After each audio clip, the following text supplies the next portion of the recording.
KPBS On Demand is supported by Splatero, helping homeowners pay off debt by offering streamlined access to your home's equity with no additional monthly payments or new debt. Splatero provides a lump sum of payment in exchange for a share of your home's future value. Pre-qualification is available at splatero.com.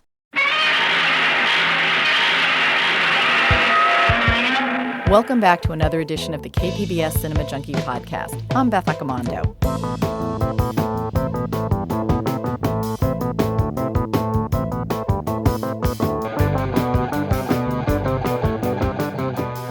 For the first time in 12 years, we have a new Godzilla from Japan in theaters on the big screen. So this is exciting news for anyone who is a fan of Godzilla and kaiju or giant monster movies.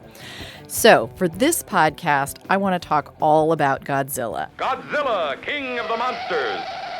Incredible titan of terror. Wiping out a city of 6 million in a holocaust of flame. Jet flames cannot destroy it. Bombs cannot kill it. All modern weapons fail. Is this the end of our civilization? Can the scientists of the world find a way to stop this creature? For the answer, see Godzilla, king of the monsters. You may wish to deny it, but your eyes tell you it's true. A tale to stun the mind. More fantastic than any ever written by Jules Verne. More terrifying than any ever shown on the screen. Awesome. Incredible. Unbelievable. A story beyond your wildest dreams. Dynamic violence. Savage action. Spectacular thrills. Godzilla, king of the monsters. Fantastic beyond comprehension. Gripping beyond compare. Astounding beyond belief. The mightiest monster of them all.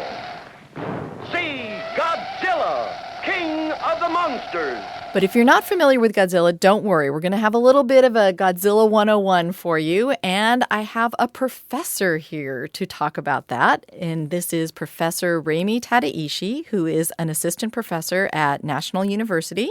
He also serves as the program director of the Masters in Film Studies. And he's fortunate enough to be teaching a class on world cinema focusing on Japan. And in December, his students are going to be lucky enough to be focusing on Godzilla himself, Big G. And I am so envious of both his students and the fact that he's being paid to teach a class on Godzilla. So, Ramie, welcome to the show. Thanks, Beth. Thank you for having me. So, to start off with, let me find out, how did you first get introduced to Godzilla? What is your first memory of Godzilla? The first Godzilla film I ever saw would have been, it was late night on TV. I think we'd just come home from the airport or something like that, and I turned it on, and it was Godzilla versus Megalon.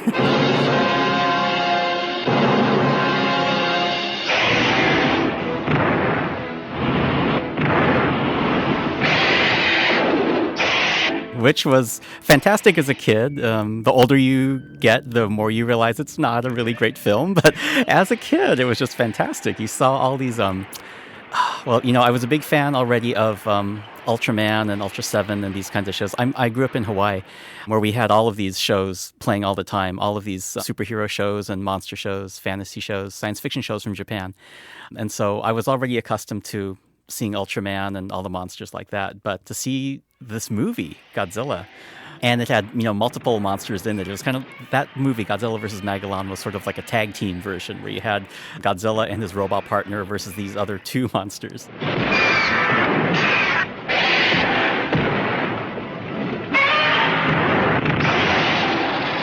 Just seeing something like that on a kind of a scale, that was just fantastic. Again, when you're a little kid. So that was my first experience seeing Godzilla. And what was it about Godzilla that appealed to you? Because for American audiences, a lot of people look at Godzilla and a lot of these kaiju films from Japan, and they see a man in a rubber suit acting as these monsters. So what was it about Godzilla himself, this creature, this monster, that appealed to you as a kid? As a kid, I think, again, if you grow up around these Japanese TV shows that feature kaiju, every week.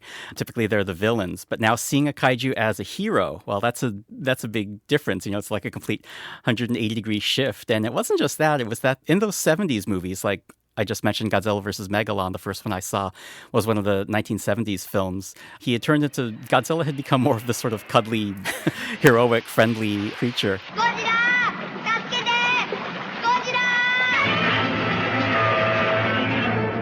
That's just so interesting and so novel to see because, again, you're used to seeing these creatures as villains. In fact, one of the Godzilla suits was used as a villain twice in Ultraman, once in Ultraman and then again in Ultra Q. That was the first of these long-running Ultra series.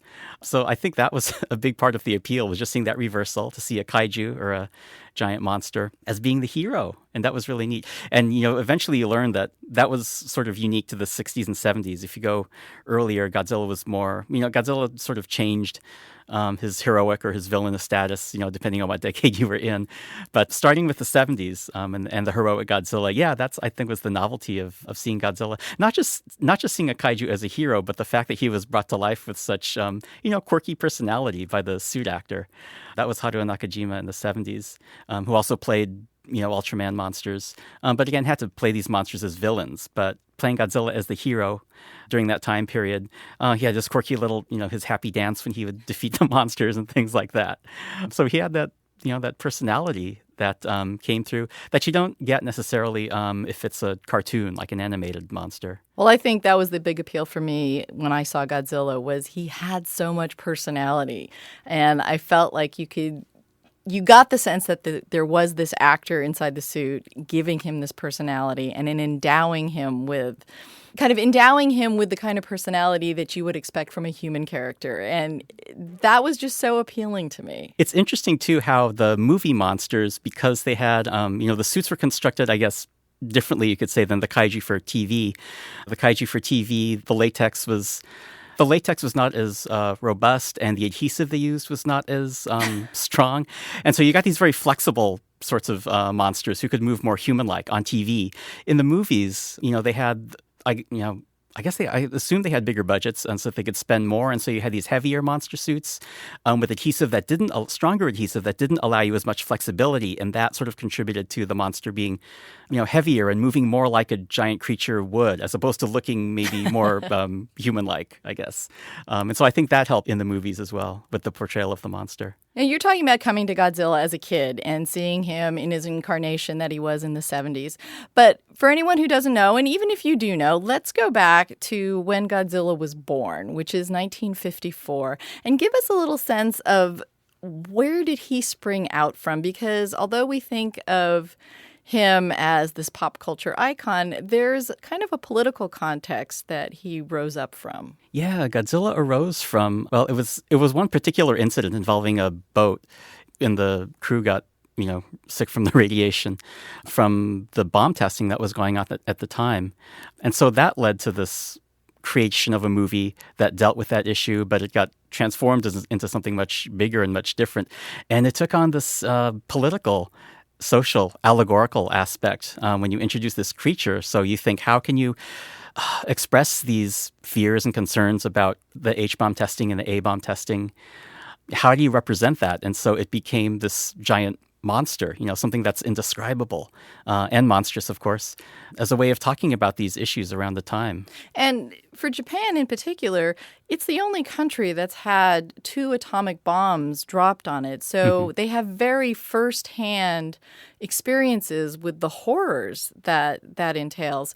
And in the first Godzilla film, the actual Gojira that was screened in Japan, not kind of the Americanized one that inserted Raymond Burr into it, but this Japanese Gojira film had this sense of the horrors of having a nuclear bomb dropped on you. Yeah, there are scenes and shots that are just done very starkly, almost documentary-like, just focusing on, the carnage and just the devastation. There are scenes that echo what, firsthand eyewitness accounts of the bomb going off was like. There are scenes like that in the film.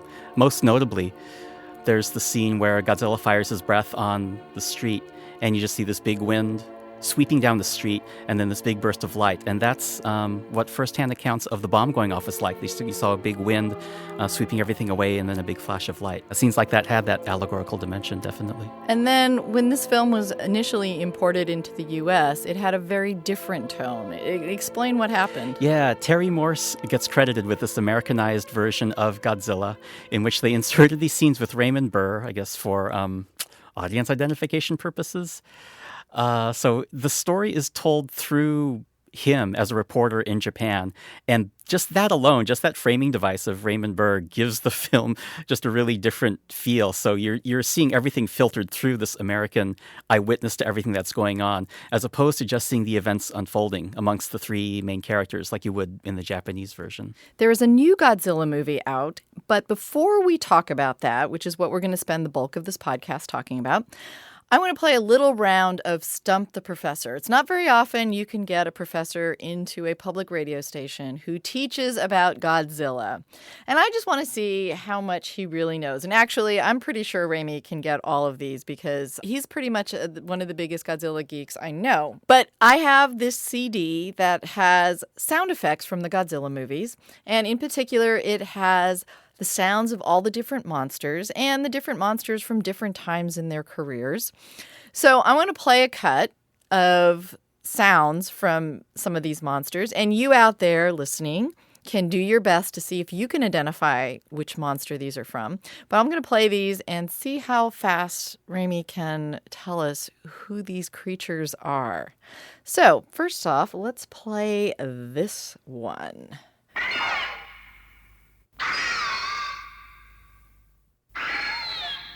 Those are the cries of Mothra, who is one of my favorite. Probably if I had to name a favorite monster, it would be Mothra of all of the Toho pantheon of monsters. Mothra is my favorite because it's the most limited in movement with just these two wings that flap. And so you really see the ingenuity of the creative team in placing this creature with very limited movement into these fight scenes. How do you make that visually interesting for, these 10-minute climactic fight scenes at the end of a movie? So, I think for that reason, Mothra is probably my favorite monster.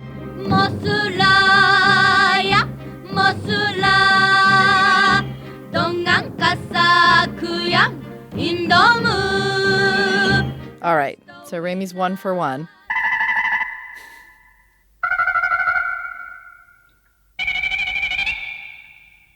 Those are the chirps of King Ghidorah's heads, the monster who was created in 1964. And I love those because it sounds just like someone twiddling on an organ. But they tweak those sounds, and I think it sounds great for something that's just really alien sounding, which, Ghidorah's this giant space dragon. So, yeah, they did a great job with that. It's a very 60s sounding organ, I think. Well, and Ghidorah is also one of the first more kind of overtly political creatures because the three-headed dragon represented China. Yeah, coming around in 1964, which was the first bomb test in China.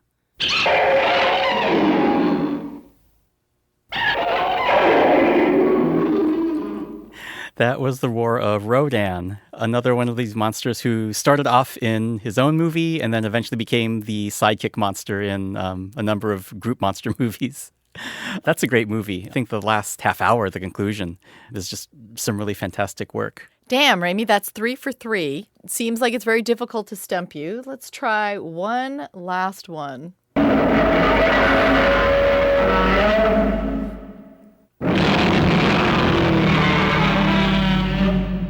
Okay, as a professor, I give myself an F if I didn't get that one, which is the roar of the original 1954 Godzilla. That's just a defining sound effect, not just in Japanese monster films, but I think just in general in science fiction and horror film. And can you give us a little background on what that sound was? Well, so there's differing accounts, but what they have in common is that it was the rubbing up and down by a leather glove or possibly a key or some friction-causing object on a contrabass string, rubbing up and down and then manipulating the tape speed. That's how they got that sound effect. And interestingly enough, a similar technique was used to create the sound of Doctor Who's TARDIS, if you listen to that sound effect. All right. We haven't stumped the professor, but he has proved how much he does love and know Godzilla. And Godzilla has this long legacy. He's been with us for just over 60 years now, and this is the 30th film, correct? Something like that, yeah. He's got this long legacy, and this year we have a brand new Godzilla from Toho Studios called Shin Godzilla.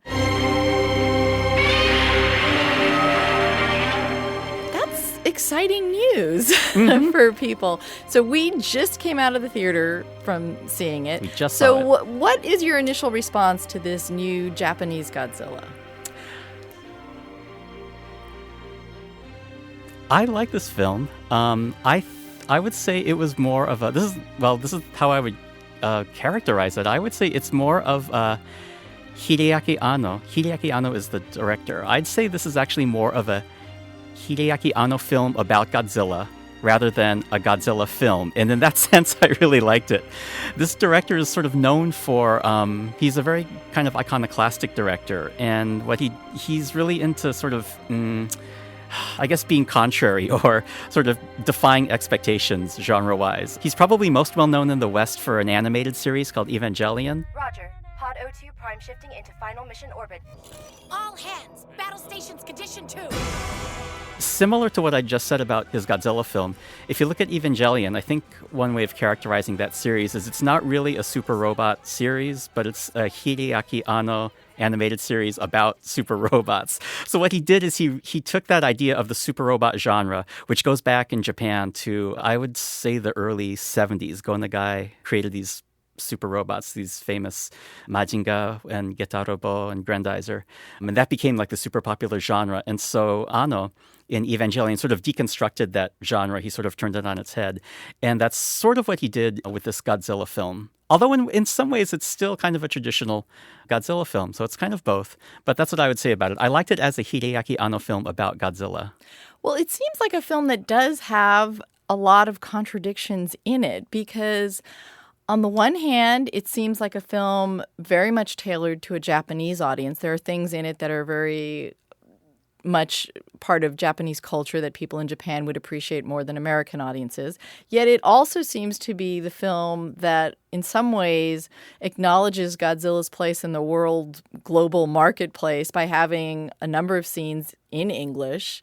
It also seems very serious on some points and very jokey on others. So there seems to be like all these contradictions wrapped up in it. So let's tackle some of them. Sure. Let's start with kind of some of the cultural things that would play better to a Japanese audience that American audiences might not pick up on. Well, certainly there's the whole political dimension. I mean, much of the film is just dealing with the actual politics, the political response to Godzilla. And again, this is sort of Anno's take on it, is what he was showing was more of the society's infrastructural response to Godzilla rather than being about Godzilla in a sense and being about identifiable characters, really. If you look at that first Godzilla film, it was really about this sort of triad of characters. There was scientist, this sort of tortured scientist, his girlfriend, and then the sort of rival to the scientist. And then there's also another elderly scientist, the father of the girl. And it was really through these characters that you got the story of Godzilla.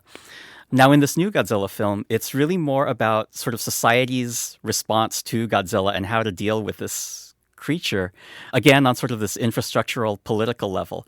I think one thing that Anno did, what I was just saying in terms of it being, an Anno film about Godzilla rather than a Godzilla film, something that he really consciously did, and you can see this a lot in the beginning. He kind of lets up on this as the film goes on, but he really sort of limited audience identification with characters in the very beginning of the film. You see just these very quick cuts. I almost wanted to start timing it to see how quick these cuts were. These shots were lasting 5 or 6 or 7 seconds. And you didn't get a chance to really engage with these people on the level of being characters. What they were is, it was more important what position they held or what viewpoint they held, rather than thinking of them as being, identifiable human characters. And you got the wide range of responses from all the different cabinet ministers. How would this division of the government deal with it? How would this division of the government deal with the problem of Godzilla? And so that kind of focus, I think, really looking at the political infrastructural aspect is something that definitely plays more toward the Japanese audience, particularly in that, it was this sort of satirizing, I don't mean to say parody, it's not a humorous intent, but it's critiquing and commenting on the government's reaction to the recent disasters that they've had in Japan, the earthquake, Well, and also it's politics, but politics in a very Japanese context, because American politicians behave a little bit differently. But here there's this incredible sense of like order and protocol and the proper way to present things and going through exactly the right steps for everything, which I think the satire comes in and kind of looking at the bureaucratic red tape that goes on also. Yeah, and another part of that was, I think, one of the themes of the film was how to manage or manipulate information. And that could be, again, part of the political aspect that might play more to a Japanese audience than an American audience. It's also partially the satirical aspect that you mentioned.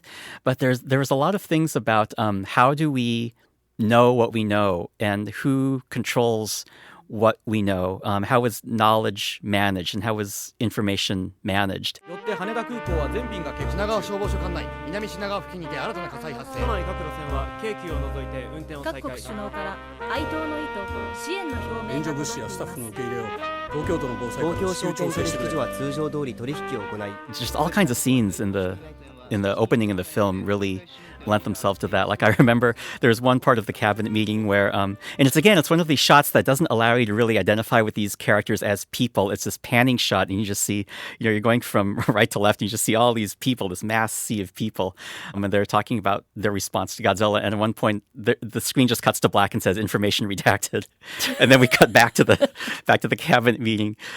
Which brings up another theme, which is perspective. I think that was another theme in the film, is whose, perspective are we getting in terms of both telling the story and also who decides who gets to do what with Godzilla.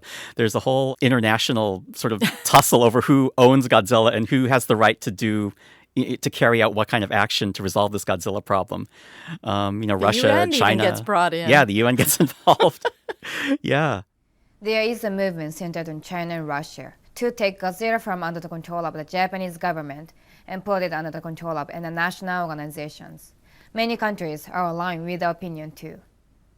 However, as for this government, we strongly hope that Japan and the US can perfectly control Godzilla together.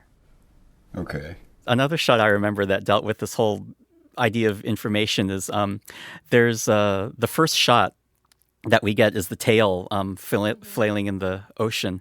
And it's kind of this is a subjective view, I guess, but the way I looked at it, it wasn't a very well done shot. I mean, it wasn't super realistic. It looked kind of like a CGI shot of a tail flailing around. And then you cut to this the scene of these professors that they brought in to ask, they're asking their opinion of how do we deal with Godzilla. And one of them said, well, we have to judge, is this even real? Maybe this footage is faked. そもそもあの映像が本物かどうか実証もなく憶測で判断してはもはや生物学と言えんでしょうが。 Well, there's shots, too, of because the film begins with this fountain of water spraying up in Tokyo Bay. They don't know what it is. It looks pretty bloody in the water. Mm-hmm. You're not quite sure.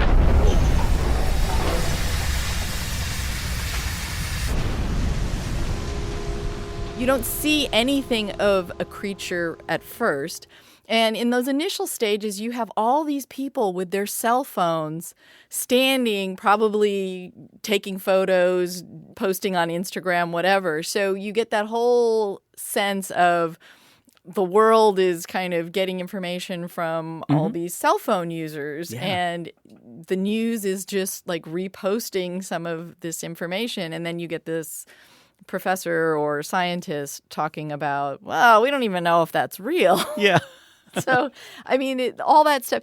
What I find interesting about the film, too, is that it's very much a pop entertainment film. I mean, you can go into this film and not pull any political or social message out of it and have a good time watching it. But if you do look at it, there are all these other aspects that are being tapped into and addressed within that pop culture realm. Yeah, that whole dimension of people with cell phones and cell phone video, that adds a whole another layer to this idea of information and who gets to control what kind of information and how do we know what we know about Godzilla, which was a theme in the first film. This is one of the ways in which the film is both traditional and yet it takes a spin on it.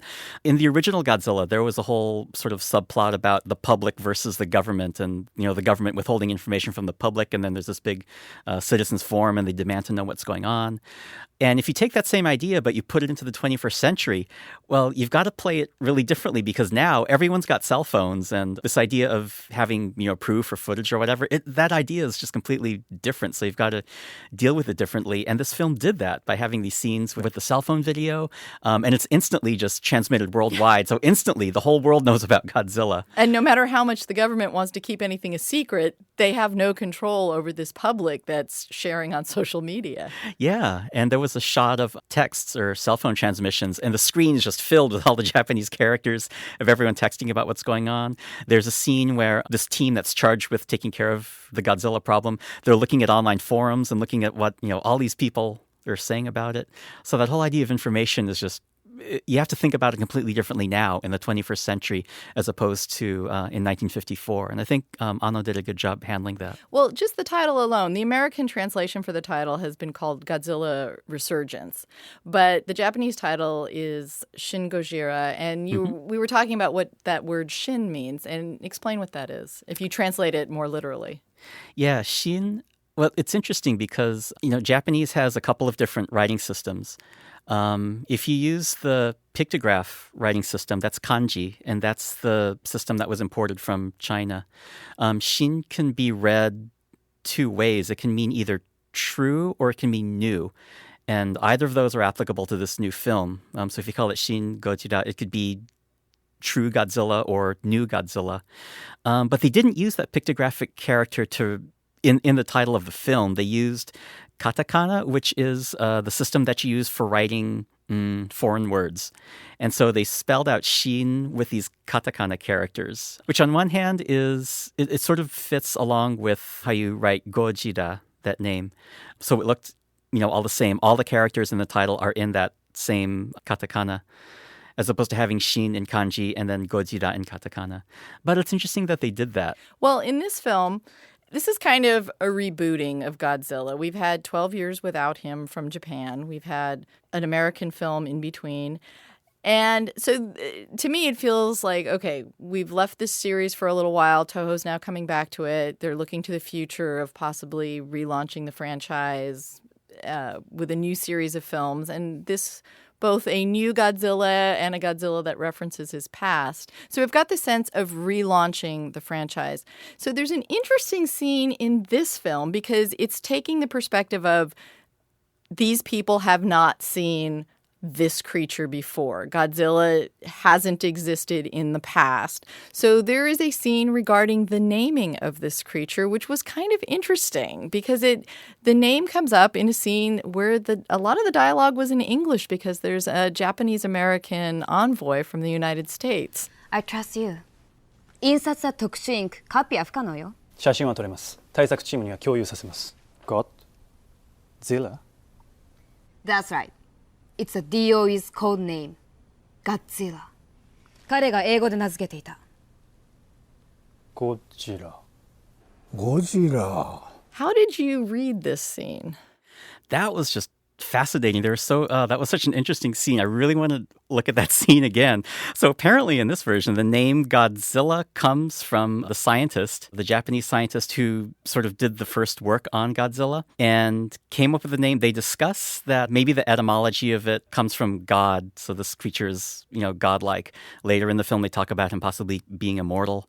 But yeah, it's the Japanese-American character who brings up this possibility that maybe this scientist character named Godzilla with the root God in it. So the etymology of the name would be English then, if that's the case, which is interesting. So if Godzilla was originally an English word in this film, which it is, then you would render it in Japanese through these characters, these katakana characters. But now what was fascinating is there was a shot lasting just a couple of seconds. It's, again, one of these shots that I think Anno is specifically designed to sort of frustrate your attempt at understanding what's going on, or to limit your perspective, or to manipulate information somehow, is that this one character holds up the professor's folder where he wrote the name of the creature, and he didn't write it in the way that, again, it's always been written since 1954. That name has always been rendered in the katakana characters, goji and da.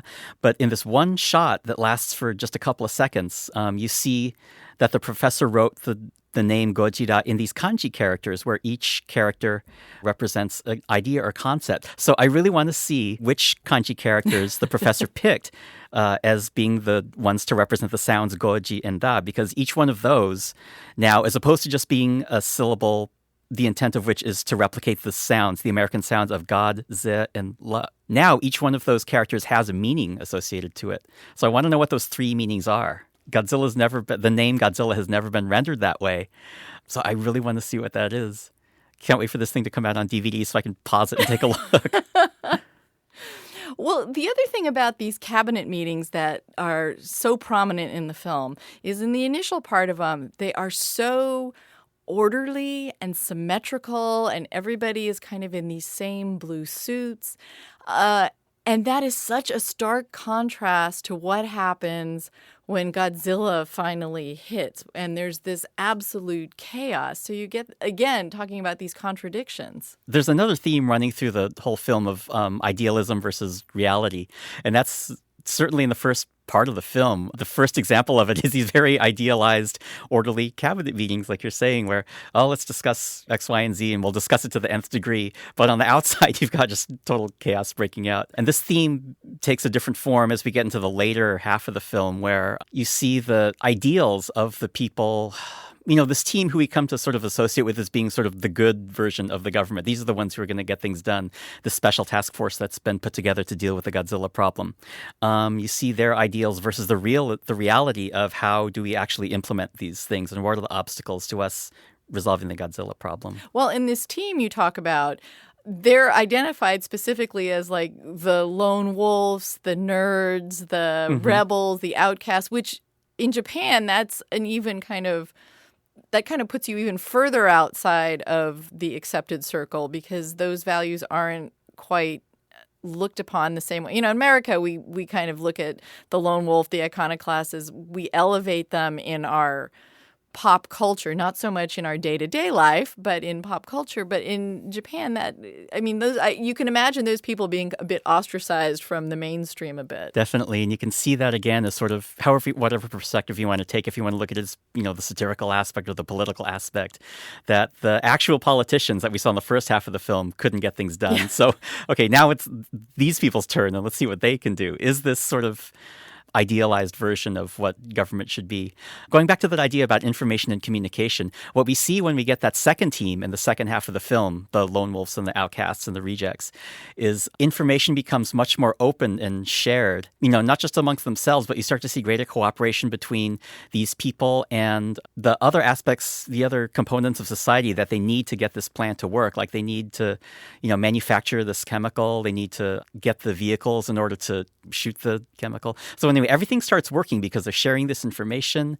I think part of if I'm remembering it right, part of the deal was that they agreed to share information with, I forget if it was Germany or France or something like that. I think, yeah. Uh-huh. Again, that theme of manipulating or controlling information and knowledge, it sort of gets turned on its head, and it becomes a different thing in the later half of the film, where you start to see, okay, so this openness and this sharing of information, as opposed to it being, you know, always sort of obscured and uncertain, like it was in the beginning of the film. And that turns out to be one of the keys to resolving the Godzilla problem. Well, another aspect of the politics that's addressed is Japan's relationship to the United States, which has always been a bit problematic because of the way World War II came to a conclusion. And so in this film, there are a number of things that are raised that are pretty fascinating. One involves the United States suggesting a nuclear attack on Godzilla, which means dropping another bomb on Japan.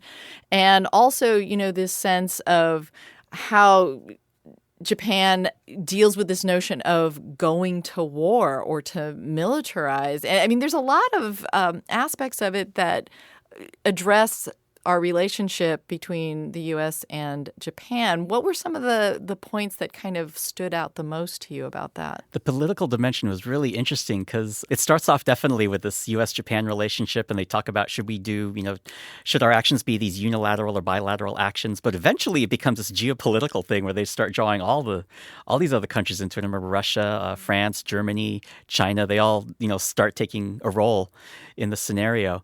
So that was really interesting. That hadn't been done since, I think, Godzilla vs. King Ghidorah, which was in 91, where you started to see how does this Godzilla situation affect the global politics. And it wasn't a real big aspect of that film, but you did start to get a sense, and it struck you as being really interesting in that film because the Godzilla series had never done anything quite like that before, with these really explicit mentions of, the geopolitics of the time.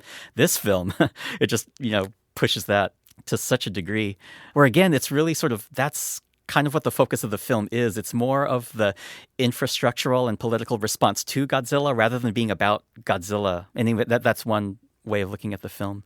Something interesting about the U.S. role in the film, I noticed a couple of times where the subtitles were a little, not off, I don't mean to say that, but things are translated a little bit differently. One scene that stood out in my mind, you're asking me about different moments that I perceived and how the U.S. was portrayed. When the U.S. does the bomb strike on Godzilla, they hit it, and for the first time, it seems like Godzilla's finally showing some weakness, like he succumbs to the attack and he starts bleeding.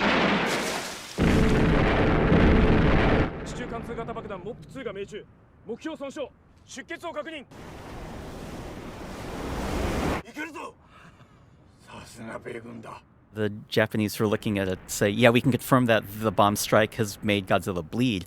One of the characters responds, Sasuga no USA.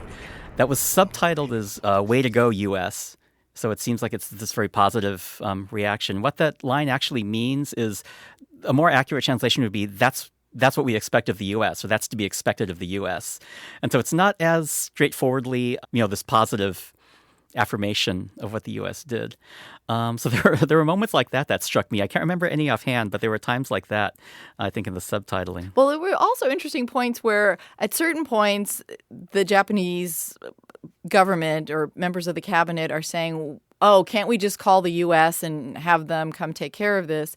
And then at a certain point when the U.S., I think, sends them a map of where they're planning to drop the bombs, and they go, wait a minute, like this is more damage than Godzilla is doing. These crazy Americans, look at what we have to put up with, this lunacy from them. So there's this kind of tug of war that they seem to be having between depending on the U.S. to do certain things and then being frustrated that the reactions are not always exactly what they'd want to have. Yeah, that ambivalence is another thing that's very modern and contemporary about this film, but it's also very traditional if you look back at all the Godzilla films. There's always this ambivalence about, in culture too, about the U.S.-Japan security treaty. And so Japan has its own self-defense force, but it's sort of a negligible... I don't want to say it's kind of just for appearances, but it kind of is. If there really was some giant threat like Godzilla, yeah, Japan would probably have to rely on outside forces for help, and there's always great ambivalence about that. Typically in the Godzilla films, going back to, again, the first one, standard military forces are always depicted as being completely ineffective against the monster, and you have to rely on these, scientific, these giant maser tanks and things like that to actually be the ones that defeat Godzilla, or you have to count on another monster or, something like that. So I think it's a reflection of that ambivalence that they feel. One thing this film does in terms of kind of referencing its past is there's a lot of music from the original Godzilla film as well as new music. You're a musician yourself. How did you feel about this score? I thought it was a great score considering the type of film that it was, which, like I said at the beginning, it's more of a Hideaki Anno film about Godzilla rather than a Godzilla film. Just as I think Anno's technique, particularly in the beginning, was to frustrate your attempts to identify or to connect with the human characters. And so in that sense, it was putting the story more on the level of the societal infrastructure rather than human or humanized characters. The music, the score for the film, by Sangisu, that's one of Anno's collaborators going back to Evangelion. There weren't really identifiable leitmotifs or themes that stand out, these really catchy melodies. Instead, the music just sort of reinforced tone or mood or atmosphere, as opposed to having these scenes that you associate really strongly with characters. And say leitmotif, that's a technique going back to Wagner, who would associate clearly identifiable melody or musical phrase with a character. That technique is probably most well-known in Star Wars. That's probably the most famous example of it. If you hear Luke's theme, or if you hear the Force theme, or the Empire's theme, the Empire's March, like you just hear, the opening notes, and okay, this is meant to be the Empire.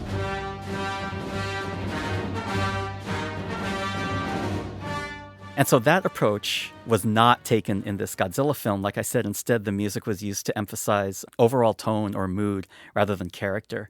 And so in that sense, I think it was a great score. It befitted what the film was trying to do. There's one interesting track. I brought the soundtrack with me. Let's play a little bit of this track and just get a feel for, again, like the tone or the mood that this track instills.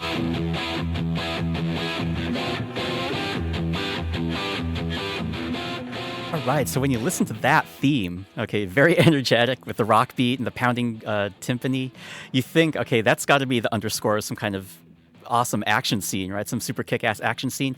Okay, that's the motif that's used for this Godzilla response team at work. And when you hear this music, typically what you see is this cue gets used, I think, 3 times in the film. And this music is underscoring like people typing on computers, looking at the screens, shuffling papers. It's these people in an office. Yeah, wasn't it also when they brought boxes in and put the, and they're setting up the Xerox printers? machines? Yeah. これだけですか？それだけだ。その先を調べるのも我々の仕事だ。他に何か基礎情報があれば共有しておきたい。Yeah. At one point, this Japanese American envoy that we're talking about, she's like passing out this report to everyone, and it's and you hear this really rockin' music underscoring that. So it's one of these interesting subversions that Anno does, and I think that the score did helped this really well. The score that you would expect to underscore some big action scene, like when the helicopters come in and attack Godzilla. This instead would be of that, you would expect this with the Michael Bay thing. Right. But no, this is the music that accompanies the scenes when this Godzilla response team makes some kind of breakthrough or they get really inspired to go to work. That's when you hear this music. Stuff like that, I think, is just great. And I think the score did a great job. Well, and also it opens with the original Godzilla music.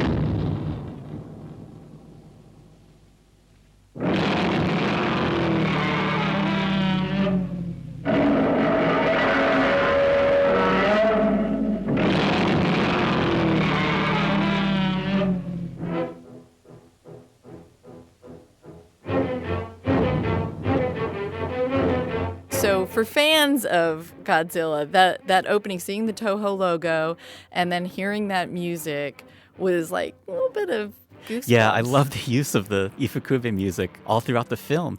It was interesting, that it goes back to this idea that it's a really new take on Godzilla, but at the same time, like we were saying, it's also traditional in a lot of ways.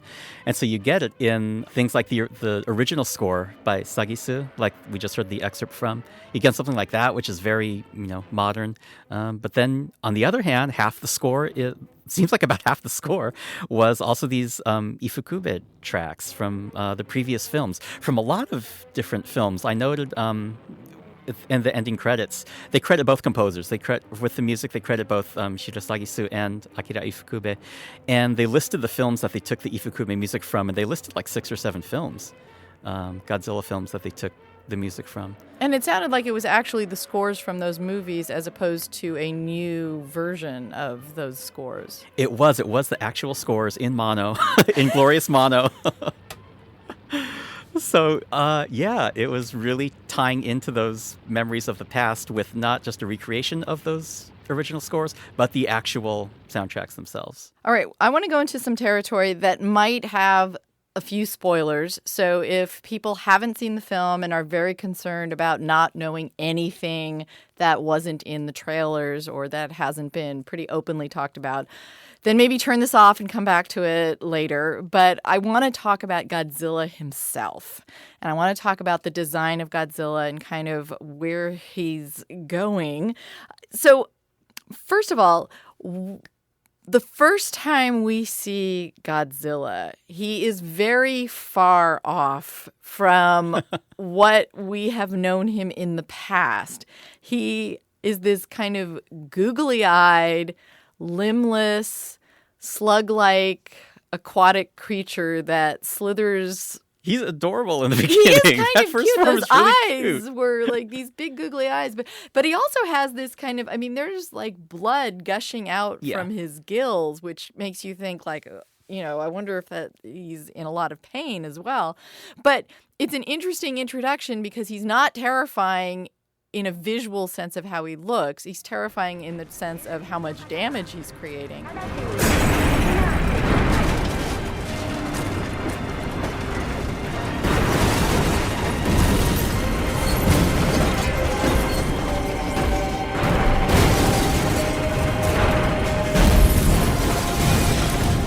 But what was your response when you first saw that creature come on? I thought that was just a great way to introduce this new version of Godzilla, this new iteration of Godzilla. Again, thinking about the director and how a lot of what he does is sort of deconstructs what you think about a certain genre. So you've got these Godzilla films where the introduction of the monster is this big, terrifying moment. Going back to the original 1954 Godzilla, there's all these techniques that are used to kind of build up suspense. You hear mentions of the creature. People talk about him in such a frightening way. You hear the footsteps. That's very frightening. And it leads up to this big reveal of this terrifying creature rearing its head over the mountains.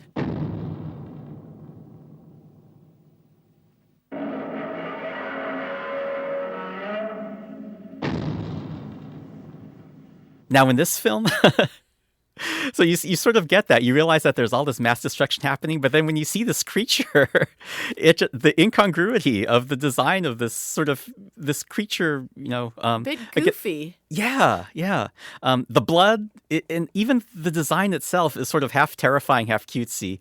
When I say cutesy, I guess I'm talking about the head and the face and the big eyes. But there's also kind of a horrific aspect, which, like you said, Beth, it's just gushing all this blood.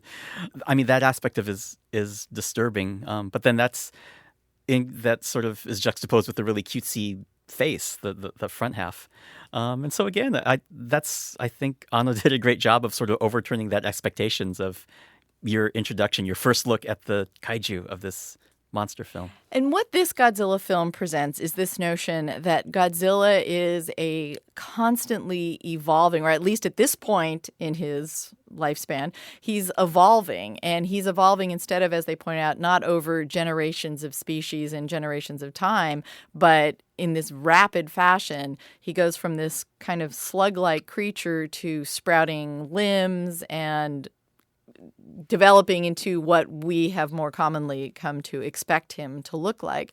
But he's not exactly the same as he's looked in the past. So as he evolves, what were your feelings about how the look of this new Godzilla was compared to how he has been in the past? I thought it was a great look for the creature because, you want it to maintain some semblance to what you think of as Godzilla, but you want it to be something new at the same time. So I think they did a great job. It kept the silhouette. It kept the giant tail. You got the fins. You got these identifiable characteristics. But then you had the tiny little arms, the little T-Rex arms. You had the beady little eyes. You had the freaky teeth, those rows of all those... Scraggly. Yeah, those really skinny, sharp teeth. And then the detail on the skin, that really very finely detailed, I don't know what the word is, that kind of scraggly look. Well, the texture is really odd. There were certain parts of him, especially the first time he kind of forms his jaw to open and let out a roar.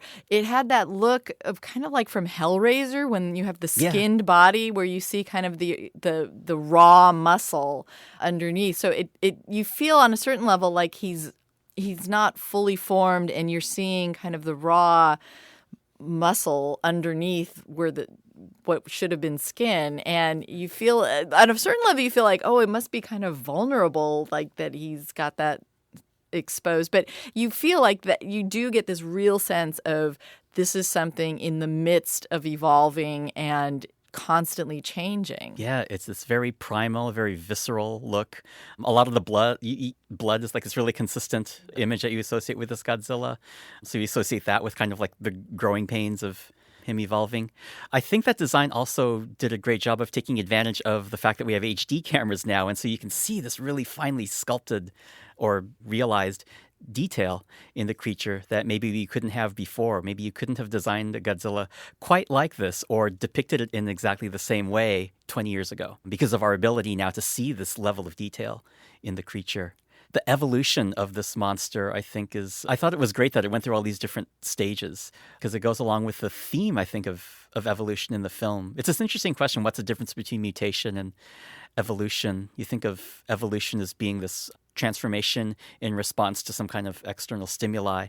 And like one of the scientist characters said, and like you just repeated too, it's taking place so fast as opposed to being this generational change. But also it reflects back on the society too. How does society have to evolve and change and adapt in order to meet the new realities or the new external stimuli or obstacles that are facing it as a culture, as a society? So you see this theme playing out on these two levels. And he also gets endowed with some new weaponry. We've known in the past that Godzilla has atomic breath, but this time out, he's got a lot more in his arsenal.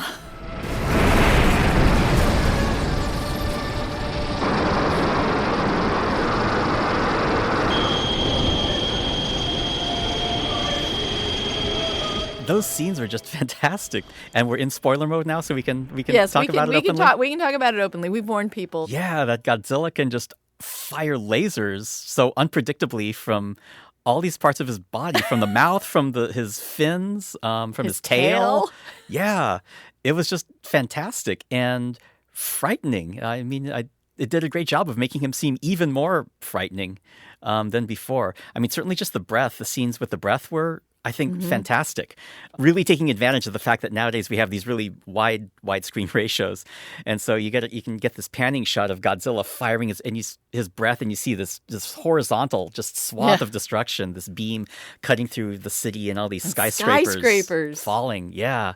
And I love the way his breath formed. So you get this sense that it's kind of, he's charging up, and then it starts, and then it fine-tunes to a very fine laser beam. And then when he gets to the end of it, it kind of retracts back in and just becomes flame as opposed to this atomic breath. And it was just this great transformation of the power that he's got within him. Yeah, I thought that was just fantastic visually, and how that visually sort of reinforces the theme of evolution. So, you start off with fire. Well, what's more destructive than fire? Okay, a laser. So he eventually, finds a way to evolve to that. And so he's got these lasers that shoot out all over the place. It's interesting. The lasers are scary, I think, in two ways. One is that they're very directed. On one hand, they're very focused lasers. So when the bombers are flying overhead, they just instantly get wiped out by these lasers that are targeting them. But another way of looking at those scenes, if you look at those shots, the lasers are just kind of firing in all different directions. And so that is terrifying in completely different ways, the randomness or the chaotic aspect of it.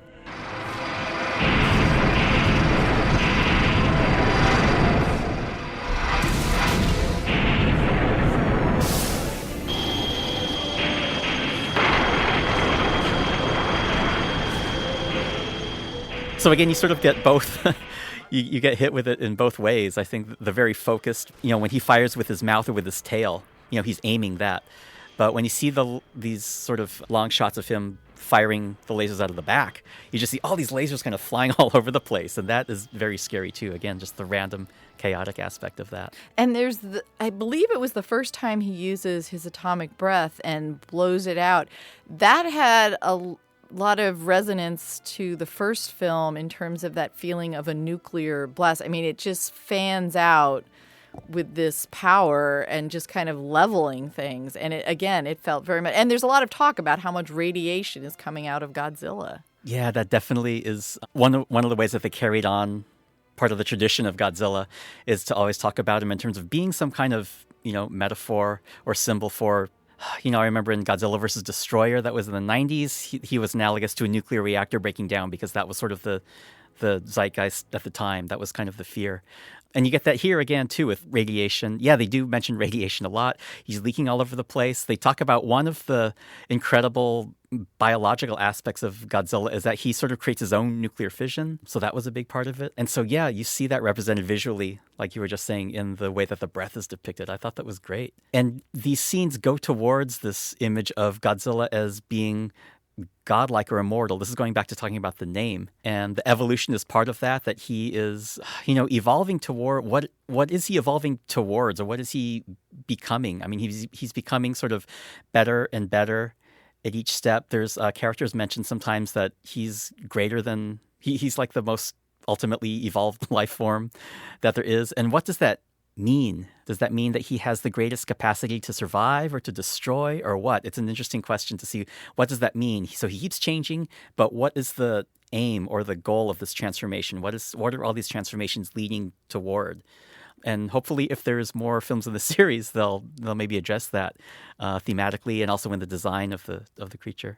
Well, and again, if we're referencing back to Godzilla's evolution across time through all these different films, one thing to think about is he started as this force of nature that was kind of destroying Japan. And eventually he evolved into this hero that you met as a kid, where he was defending Japan. And anytime there was a threat from outer space or anywhere, he would come and defend Tokyo.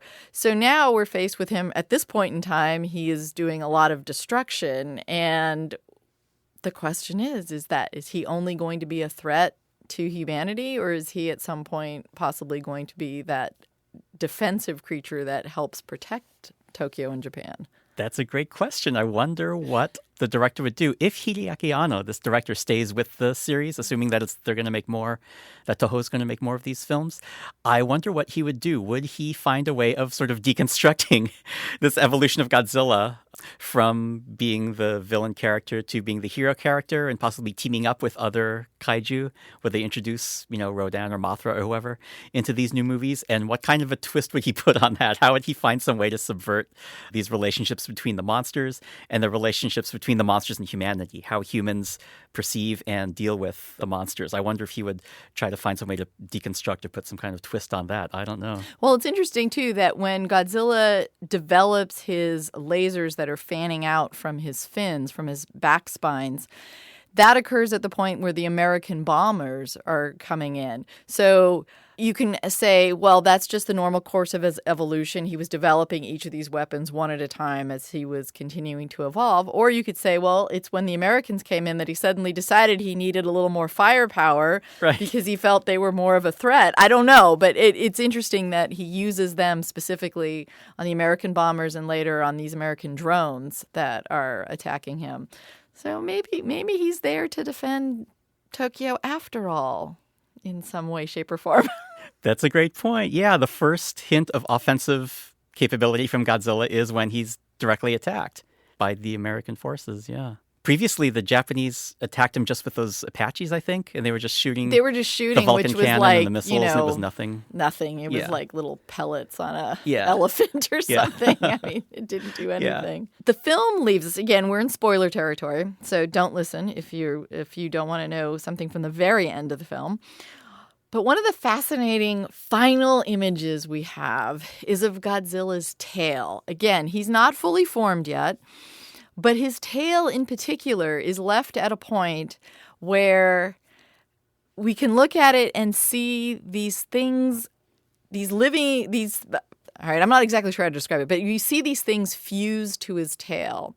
And I had a debate with some people when we came out of it the first time I saw it, and I saw it again with you, and we looked at it, and at certain points it looked like it was humans fused to the tail, as you might remember from images you've seen from what happened after the bomb was dropped on Hiroshima or Nagasaki, and also those images you have of those bodies kind of frozen in time from Pompeii or places where there have been volcanic eruptions. But on some of these humanistic kind of forms, we also see some like spines, like Godzilla's spines on his back. So could these be more kaiju? So that ending left you with a lot of very enticing kind of questions. Yeah, I didn't know what to make of that final image. I had like 10 different thoughts enter my head at once when I saw that. I wasn't sure what to think. Certainly, what you just said was one of the things I thought. It was this reference back to these... The Pompeii reference that you made is great. It's sort of similar, actually, to the Hiroshima and Nagasaki reference, where it was just innocent people who had no idea that this horrific thing was happening, and boom, they were caught up in it. So yeah, there is that image. There's also, is it part of this idea of evolution? So are these like outgrowths of Godzilla? I don't know. They talk in the movie about how they talk about his method of reproduction. Maybe he could sprout wings. Maybe he could just could he asexually just reproduce? Are those like possible like Godzilla offspring? I don't know. It could be that. It could also be, there's reference in the film to Japanese mythology. This is another theme that the film dealt with that's very similar to the original 1954 Godzilla, the use of folklore and mythic elements.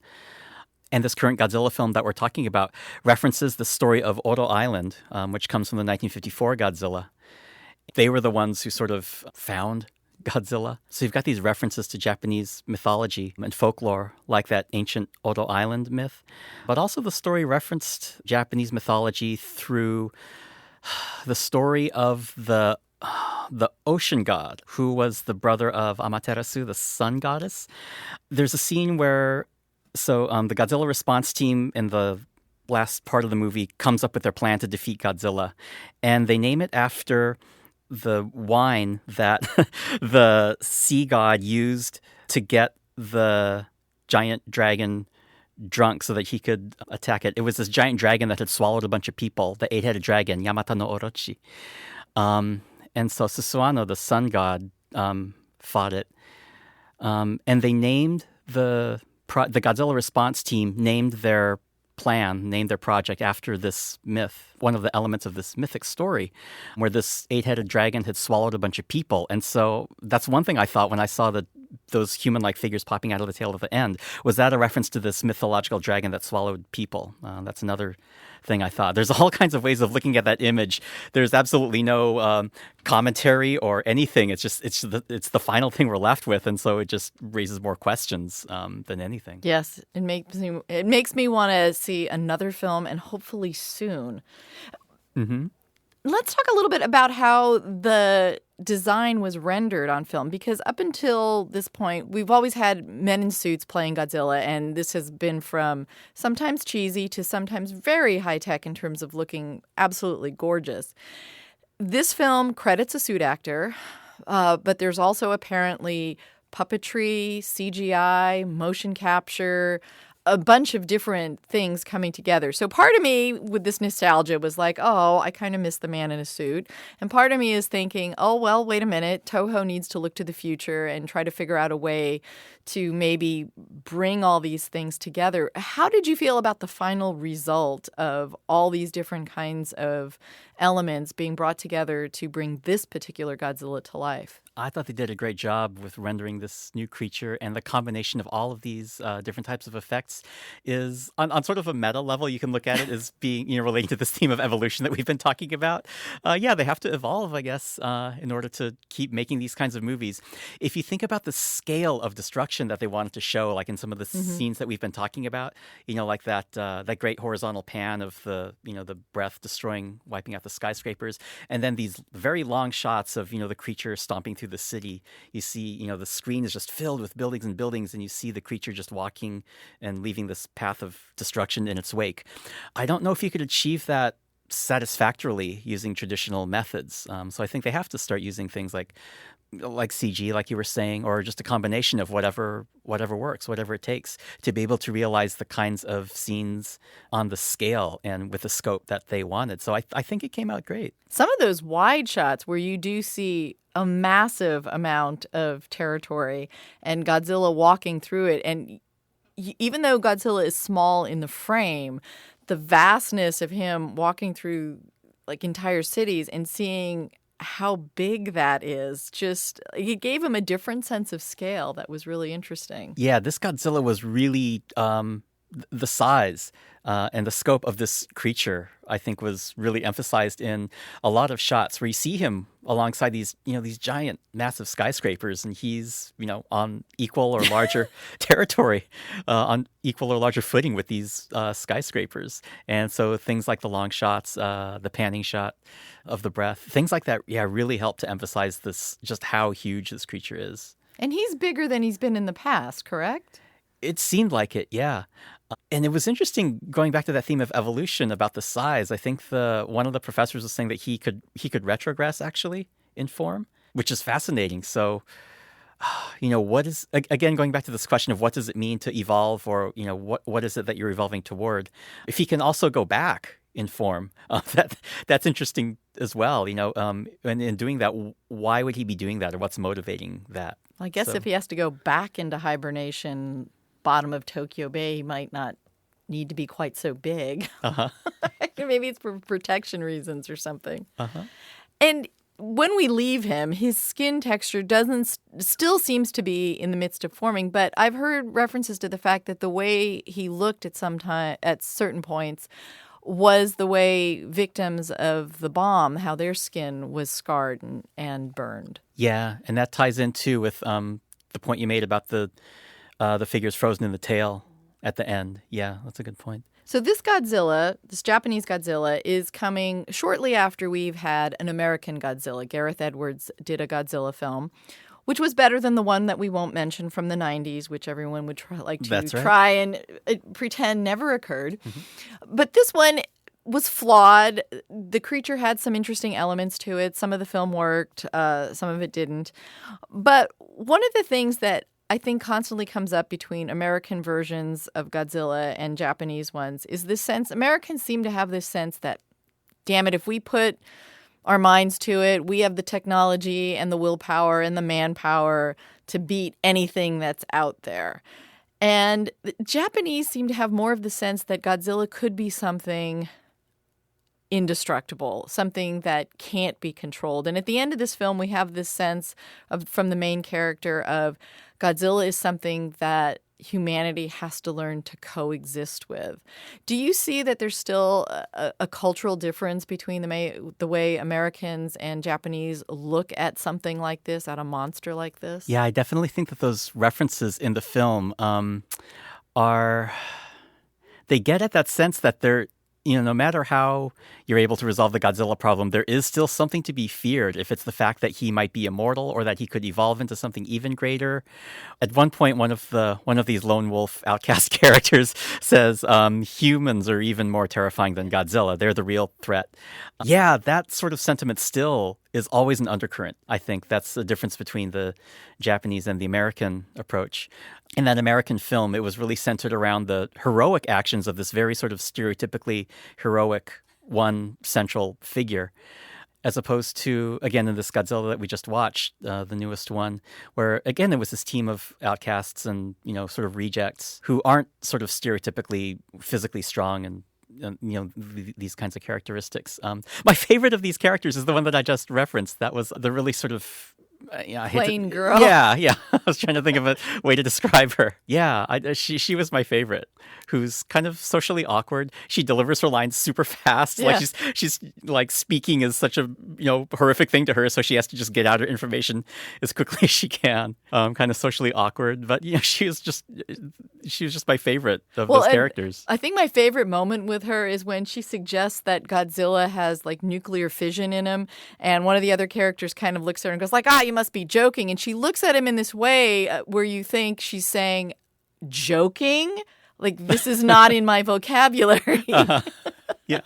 Because she's so serious and focused. Yeah, I loved her. Well, one interesting thing that came up with this group of lone wolves and outcasts, when they're trying to figure out part of their solution, they have this document from the old scientist that they can't figure out what it means and what it could possibly be. And then there's this flashback to where the document had been left, and there was a little origami crane, and one of them gets this notion, origami, why did he leave this as a piece of paper when he could have left it, in some sort of form of data?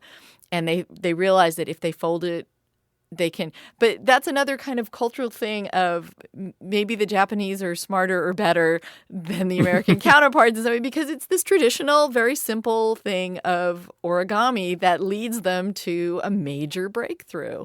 Yeah, it's another example of this sort of tradition versus the modern. That again, that goes back to the very first film. You look at the traditional responses of the Oto Island people to Godzilla versus the more modern scientific ways of dealing with him. And so we get that in the form of that map that the professor leaves. Yeah, so the question, why not just transmit it why not just have this as data that we could readily understand now in the 21st century, just pop a thumb drive into a computer or something. But he represents it in this form. It goes back to that theme that I was mentioning before of manipulation of information. The whole problem was that it wasn't just that they didn't know how to read it, but that it was incomplete also. That was part of the problem. And so why did the professor leave out, crucial aspect? It was, this idea of frustrating your attempts at having a complete perspective or a complete understanding of your object of study, whatever it is you're trying to comprehend. That's a great thematic touch, I think, that the solution was this very traditional method. Let's look at Shin Godzilla in relationship to where he fits kind of in this legacy of Godzilla. We've got a lot of films. I think this is the 30th or somewhere in that range. And the last film, or the penultimate film, the film we had just previous to this, was Final Wars. And there were some people who had complaints about that film, that it wasn't the best. So is this film hopeful for the future of Godzilla? Is it something that you think fans or yourself are looking to and saying like, maybe Godzilla's back on track, this is exciting? I hope so. Even if it's not, I can assume that, I can just imagine that this film is going to create, vastly different opinions of people who love it and people who hate it. But I think that's good because they need to do something new. They really need to do something different. At one point, I remember in the 90s, that's when they sort of picked up with the Godzilla series again after a sort of hiatus. And I like those films, and I appreciated that they were making Godzilla films, but the sense of sameness kind of sort of took it over, as it went on, so that every December you're expecting, okay, it's going to be another Godzilla film, and we more or less know tonally what the movie's going to be like. Structurally, we could sort of figure out, when the beats were coming and all this kind of thing. So I think it's good that they realize they need to, if they bring it back, they need to do something different. They've got to update it in some way, and so they did. They did a great job, and I would, like to see where they take it from here. So for people who are either not familiar at all with Godzilla or who maybe haven't seen a lot of the Godzilla films, if there are like 3 Godzilla movies that you would want to highlight for them to watch, I know this is hard, or 5, whatever. But if you wanted to tell people like, okay, to understand Godzilla and to really get a sense of how this new Godzilla kind of fits into his legacy, what films might you recommend people check out?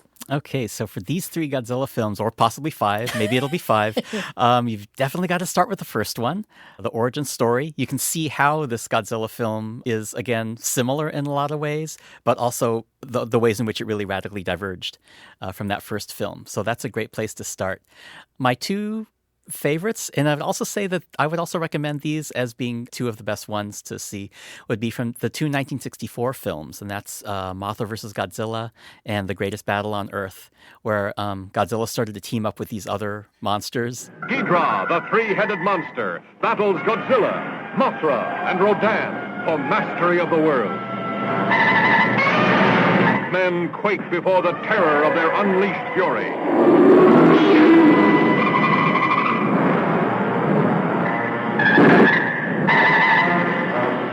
All new, all never to be forgotten. A new high in screen terror.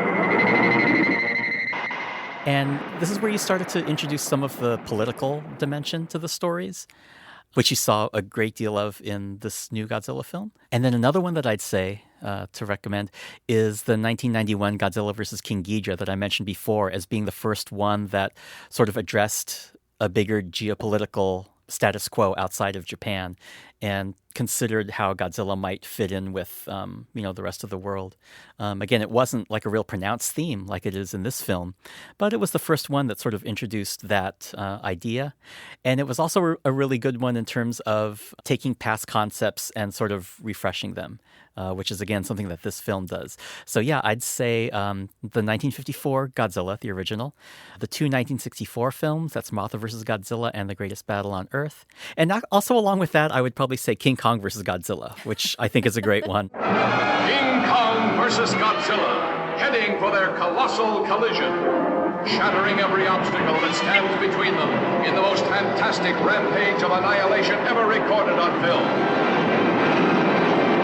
See King Kong stamp Tokyo into the ground, holding a beautiful girl in his grasp. See Godzilla destroy an entire army. See King Kong trapped by the blazing barrier of 1 billion volts. But nothing, nobody can stop the great showdown when King Kong and Godzilla meet to fight for survival of the fittest. Which they're talking about remaking. Oh, great. Okay. But they probably won't understand how to remake How it. to Because do it that right. one, because that one was actually more of a satire or a comedy, wasn't it? Parts of it were, yeah. That's where you started to get a more satirical element. Definitely how it satirized commercialism at the time, capitalism. Yeah, so that was a big part of it. So I would throw that one in there. So Godzilla, King Kong versus Godzilla, Mothra versus Godzilla, the greatest battle on Earth. And then from the 90s, from 1991, Godzilla versus King Ghidorah. Those would be my picks. All right. Well, that's a great starting point for people. Do you have any final closing comments about Godzilla or this new one, Shin Godzilla? Yeah, in closing, I would just mention, I think it was a really neat touch. The saying, Suki ni sureba, which is do what you like or do according to your will, was a really key theme in the film. It gets sort of brought up subtly in the beginning, but it becomes more and more pronounced as the film goes on. It's a message that's left by that first scientist who discovered Godzilla, but it resonates really throughout the entire film. Again, because the film is focused on the decisions that all these characters have to make about how to deal with Godzilla. And so it becomes this really defining theme in the film. And it's something that we're left with. It's one of the last sort of meaningful dialogue exchanges in the film. And so message-wise, I think that's a great message to think about. Do what you will, but what is motivating that will? Is it for personal good or is it for greater societal good? Do as you please, but what is it that's motivating what it is you would like to see done is a key question that the film asks. And I think that's a great point for discussion. So, yeah, I'd like to leave off on that comment. All right. Well, those are words to live by for the rest of us. And thank you very much, Ramie, for coming by and talking about Godzilla. Thank you. It's been a pleasure.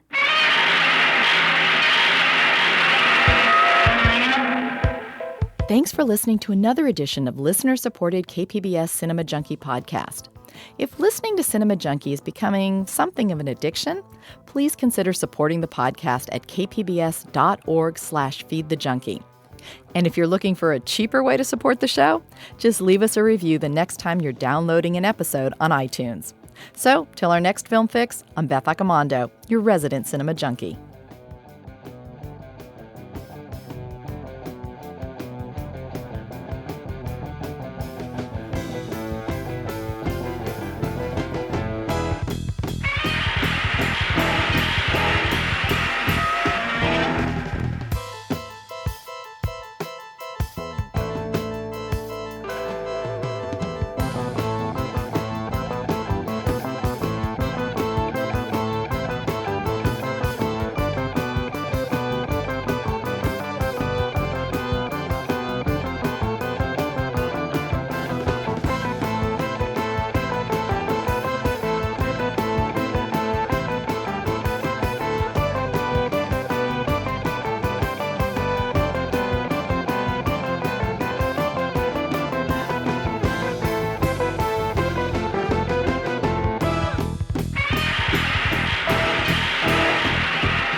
KPBS On Demand is supported by Splatero, helping homeowners pay off debt by offering streamlined access to your home's equity with no additional monthly payments or new debt. Splatero provides a lump sum of payment in exchange for a share of your home's future value. Pre-qualification is available at splatero.com.